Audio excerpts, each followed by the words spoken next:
आज के पावन और पवित्र इस कार्यक्रम में अध्यक्ष के रूप में विराजमान इस क्षेत्र के बहुत ही लोकप्रिय और समर्पित नेता, नगर निगम ग्वालियर के पूर्व सभापति मेरे मित्र आदरणीय विजेंद्र सिंह जादौन साहब, हमारे बुजुर्गवार आदरणीय हमीर सिंह जी, युवा नेता आशीष राठौर जी, पूर्व पार्षद सुजीत भदौरिया जी, बहन गीता भदौरिया जी, पार्षद सोनू भाई, अभी जिनके भाषण को आपने सुना ऐसे हमारे रामेश्वर भदौरिया जी, राजकरण जी, नरोत्तम सिंह जादौन जी,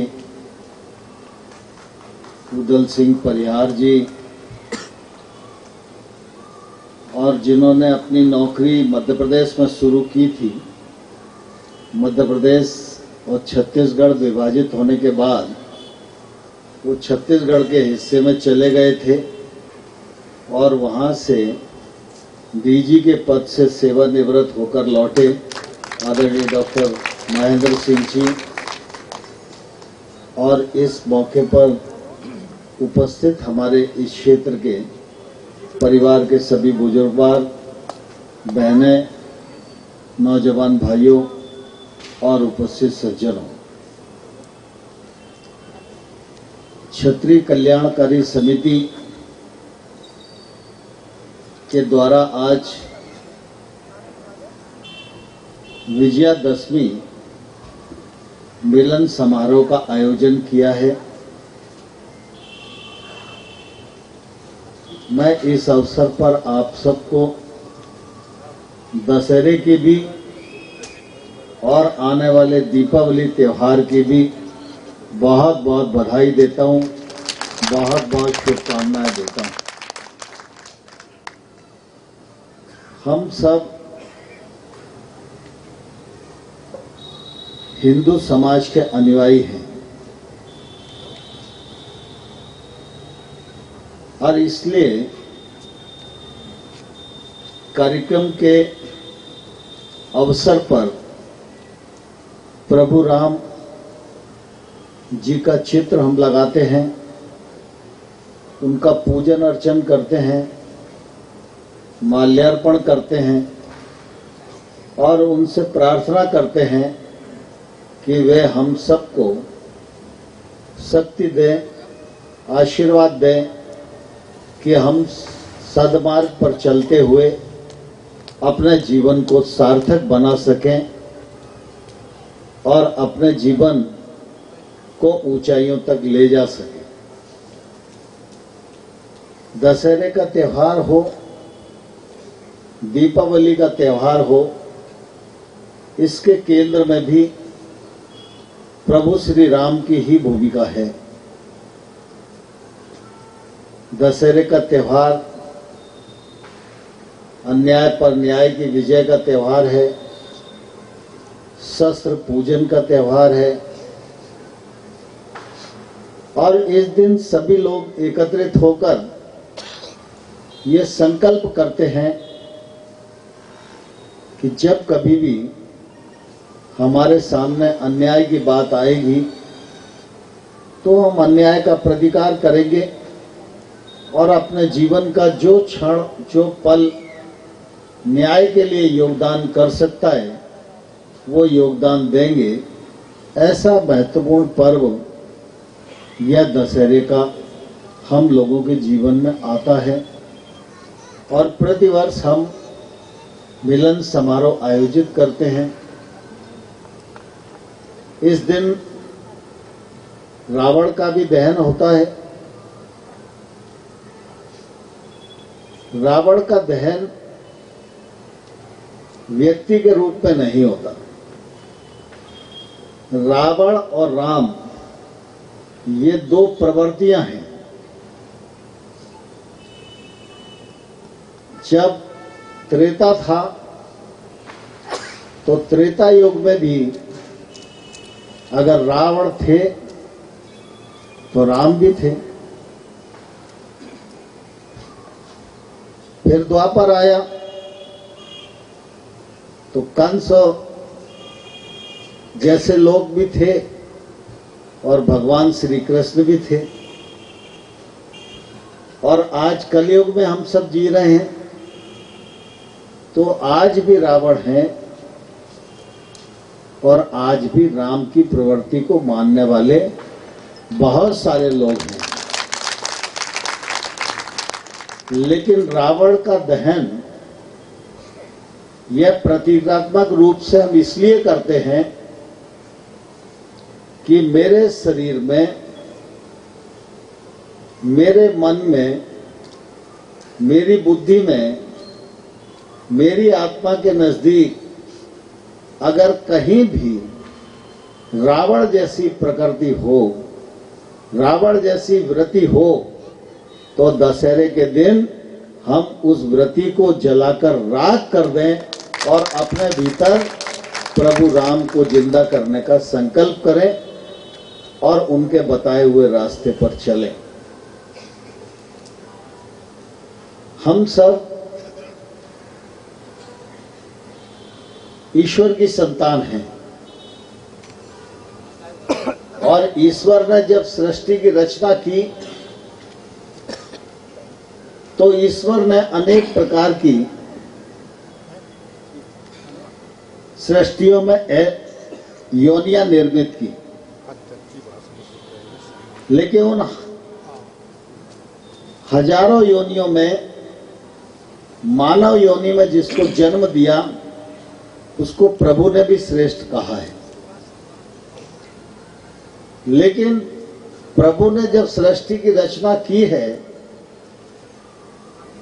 तो उन्होंने हर चीज को एक दूसरे के पूरक बनाया है।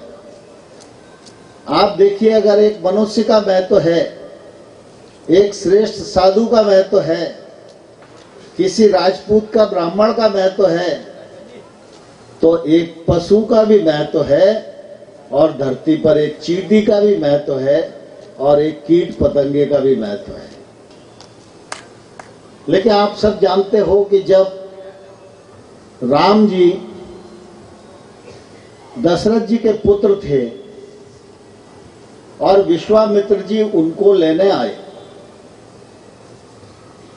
विश्वामित्र जी ने दशरथ जी से कहा कि भाई हमको आपके पुत्रों की आवश्यकता है क्योंकि जंगल में लोग परेशान कर रहे हैं और हमारी वैदिक पद्धति के कार्यक्रमों की रक्षा के लिए आपके पुत्रों की जरूरत है। अब कोई भी पिता अपने पुत्रों को कैसे दे देगा? तो उन्होंने प्रतिरोध किया, मना किया, महाराज कुछ भी मांग लो, सेना ले जाओ, ये ले जाओ, वो ले जाओ। लेकिन विश्वामित्र जी ने कहा कि नहीं नहीं, ऐसा मत समझो राजन कि आपके पुत्र हैं और इन पर आपका ही अधिकार है। आप चक्रवर्ती सम्राट हो और सारे संसार की रक्षा करने का भार आप पर है। अगर इसमें से कोई भार पुत्र उठा सकता है तो समाज के लिए आपको देना चाहिए। और विश्वामित्र जी उनको लेकर चले गए। तब तक वो दशरथ नंदन राजकुमार राम थे। लेकिन आप सबको मालूम है कि उसके बाद जब परिस्थिति आई कि राम को राजा बनाया जाए और सारी तैयारियां हो गई, कैकेयी माता की मति फिरी, उनने अपना वर मांगा और परिणाम स्वरूप भगवान राम को 14 वर्ष के लिए बन जाने की स्थिति बनी। आज हम जानते हैं कि कूण कूण पे कत्ल हो जाते हैं, लेकिन सारी दुनिया और सारे ऋषि मुनि सब तैयार थे कि राजा यही होंगे। और उसके बाद रघुकुल रीत सदा चली आई, प्राण जाए पर बचन न जाई। इसकी रक्षा के लिए श्री राम ने अपने आप को समर्पित किया।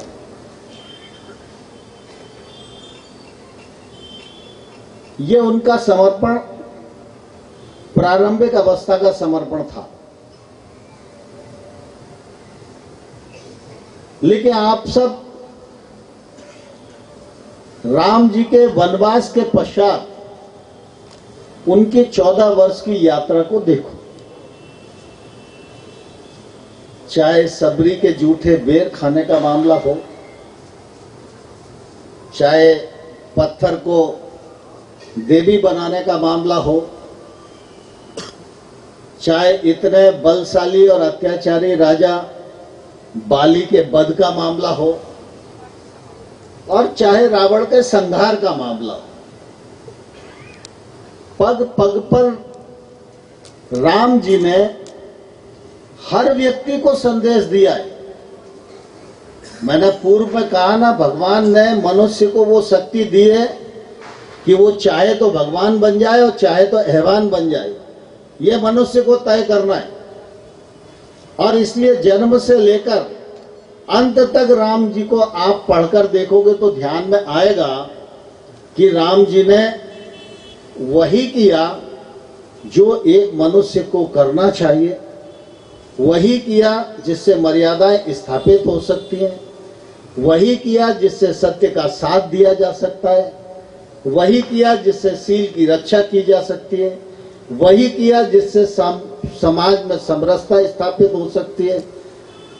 और उन्होंने पग पग पर यह सिद्ध किया कि मैं एक मनुष्य हूं और मैं अपनी बुद्धिमत्ता, अपना कौशल, अपने परिश्रम से ही अपनी जीवन यात्रा को चला रहा हूं। नहीं तो सीता जी के हरण के बाद राम जी दुखी तो हुए थे, लक्ष्मण जी को शक्ति लग गई थी, मूर्छा आ गई थी। उस समय उनके दुख की सीमा नहीं थी। वो चाहते तो अयोध्या खबर भेज सकते थे कि भरत हम संकट में हैं, अयोध्या की सेना लेकर आ जाओ, तो भरत जी मना करते क्या? लेकिन राम जी ने किसी का सहयोग नहीं लिया। राम जी ने ये बताया मानव को कि जो हमारे पास उपलब्ध है उसी को हम श्रेष्ठ कैसे बना सकते हैं। तो वानरों को जोड़ा, पशुओं को जोड़ा, पक्षियों को जोड़ा, और जैसी भी वहां परिस्थिति थी उसी परिस्थिति में हम कैसे विजय को प्राप्त कर सकते हैं, सीता माता को वापस ला सकते हैं, 14 वर्ष का वनवास पूरा कर सकते हैं। हर छोटी बड़ी चीज से उन्होंने सिद्ध किया कि अगर ये मैं कर सकता हूं तो ये तुम भी कर सकते हो। ये प्रत्येक इंसान के लिए राम जी का संदेश है। और इसलिए जब रावण का संहार हुआ तो राम जी के वो शत्रु थे, राम जी ने ही उनका वध किया। लेकिन उस अवस्था में भी राम जी ने इस बात को ध्यान रखा कि रावण बेशक मेरा शत्रु हो, बेशक दानव हो, लेकिन ये विद्वान भी है, ये ब्राह्मण भी है, इसमें बुराइयां थी तो कुछ अच्छाइयां भी हैं। और इसलिए प्रभु ने लक्ष्मण जी को कहा, अब रावण अंतिम दौर में है, जाओ उससे कुछ शिक्षा लेकर आओ। इससे अपन राम की ऊंचाई का पता कर सकते हैं, उसके बारे में मन में हम विश्लेषण कर सकते हैं। क्या ये व्यवहार समाज में हम अपने परिवार में कर सकते हैं, रिश्तेदारी में कर सकते हैं, मोहल्ले में कर सकते हैं, अपने जिले में कर सकते हैं। जो करने का मादा उठा लेगा वह व्यक्ति समाज में अपने कृतित्व और व्यक्तित्व से स्वयं में महान हो जाएगा।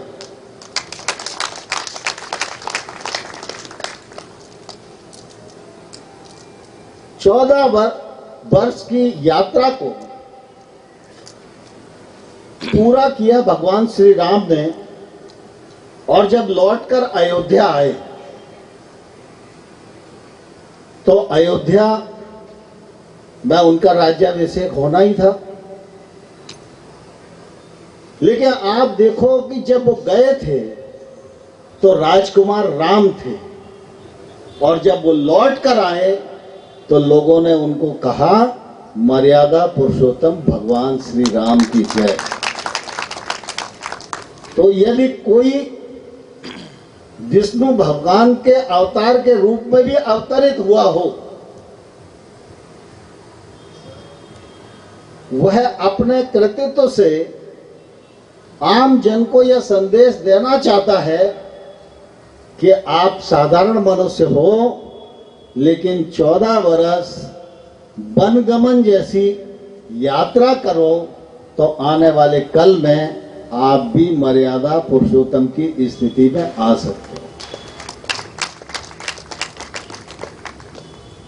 आप सोचो कि जब राज्याभिषेक का समय था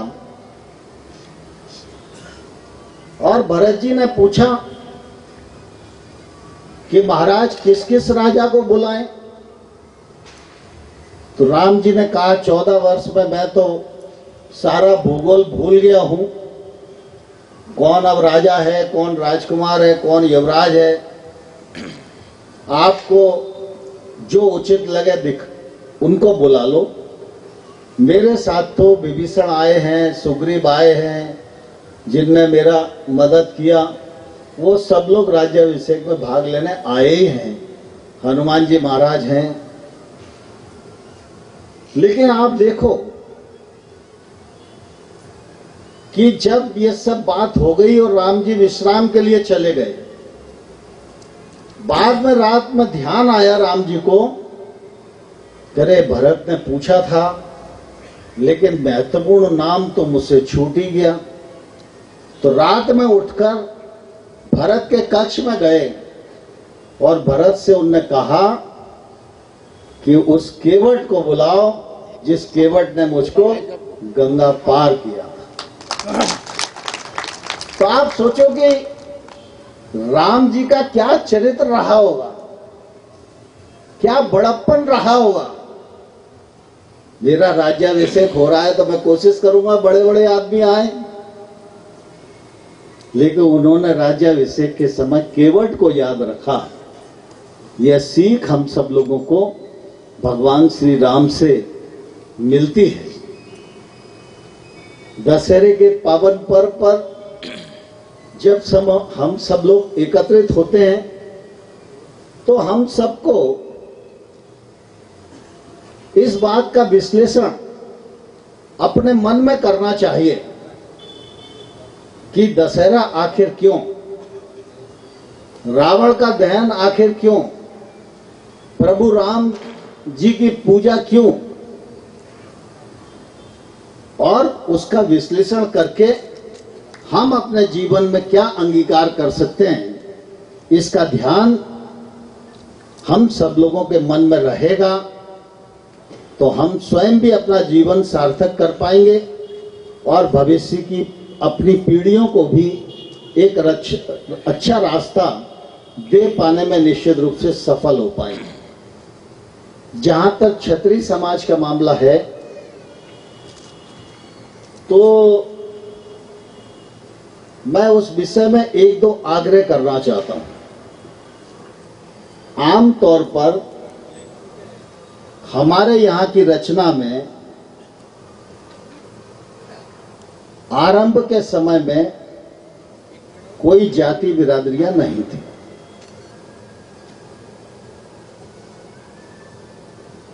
क्षत्रिय समाज को अगर सम्मान की दृष्टि से देखा जाता है तो क्यों देखा जाता है? हम लोग विश्लेषण करें, इतने लोग बैठे हैं, ग्वालियर में और भी बड़ी संख्या में लोग रहते हैं, कि भाई हमने ऐसा कौन सा काम किया है जिसके कारण हमको छतरी कहना चाहिए।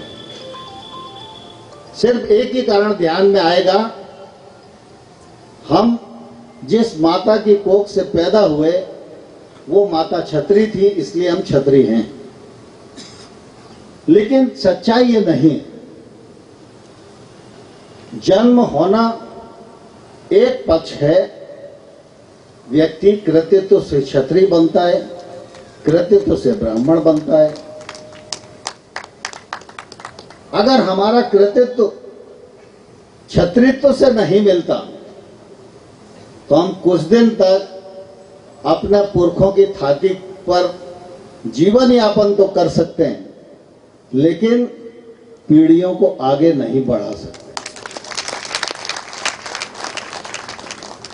हम जब अपने आप को छतरी कहते हैं तो हम महाराणा प्रताप जी का नाम लेते हैं, महाराज शिवाजी का नाम लेते हैं, वीर छत्रसाल का नाम लेते हैं। वो महावीर थे और उन्होंने अपने व्यक्तित्व से और अपने कृतित्व से अपना बलिदान संस्कृति की रक्षा के लिए, धर्म की रक्षा के लिए अपने आप को बलिदान कर दिया। वो पीछे नहीं हटे, इसलिए महाराणा प्रताप के चरणों में हम नतमस्तक होते हैं। तो जब हम क्षत्रिय की दृष्टि से विचार करें तो हमारे विचार का विषय ये होना चाहिए कि महाराणा प्रताप को लोग आज क्यों याद करते हैं, महाराज शिवाजी को लोग क्यों याद करते हैं, महाराज छत्रसाल को लोग क्यों याद करते हैं।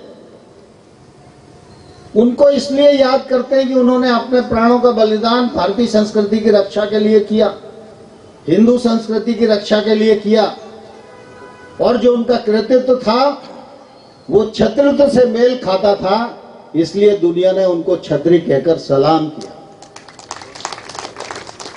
तो आज हम अपने जीवन में उनके जीवन का क्या एक अंश उतार सकते हैं?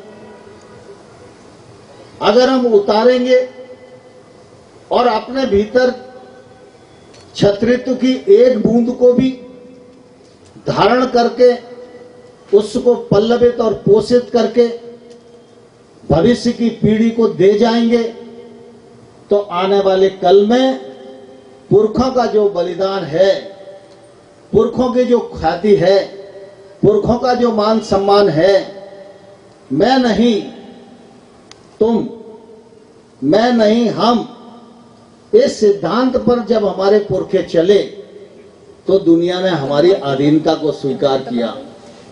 आज हम के बारे में विचार करते हैं या सिर्फ मैं के बारे में विचार करते हैं? अगर मैं के बारे में विचार करेंगे तो ये विचार महाराणा प्रताप और वीर शिवाजी के सर्वथा प्रतिकूल होगा, और निश्चित रूप से जो क्षत्रित्व है वो क्षत्रित्व भी धीरे धीरे हम खोते जाएंगे। इसलिए हमारे पुरखों की थाती और कैसे बढ़े, भविष्य की पीढ़ियों में यह अंकुर का बीज हम कैसे डालें जो आने वाले कल में अंकुरित हो, यह भी दशहरे के समय पर क्षत्रिय समाज के नाते हम सब लोगों को विचार करना चाहिए। मुझे बहुत प्रसन्नता है, क्षत्रिय कल्याणकारी समिति इस क्षेत्र में वर्षों से काम कर रही है। लालजी भाई जैसे लोग इस कार्यक्रम से जुड़े हुए हैं। मुझे भी आप सबने इस अवसर पर बुलाया और आप सब लोगों के दर्शन करने का यह सौभाग्य मेरे जीवन में उपलब्ध हुआ। इसके लिए समिति के सभी पदाधिकारियों को मैं हृदय से धन्यवाद देता हूं और भगवान श्री राम से यह प्रार्थना करता हूं कि हम सब पर वो कृपा की वर्षा करें, हम सबको सद्बुद्धि भी दें, हम सबको शक्ति भी दें, हम सबको संबल भी दें, हम सबको मार्ग भी दिखाएं कि हम उनके बताए हुए रास्ते पर चलकर अपना ये लोग भी ठीक कर सकें और परलोक का भी रास्ता ठीक कर पाएं। बहुत बहुत धन्यवाद, बहुत बहुत शुक्रिया।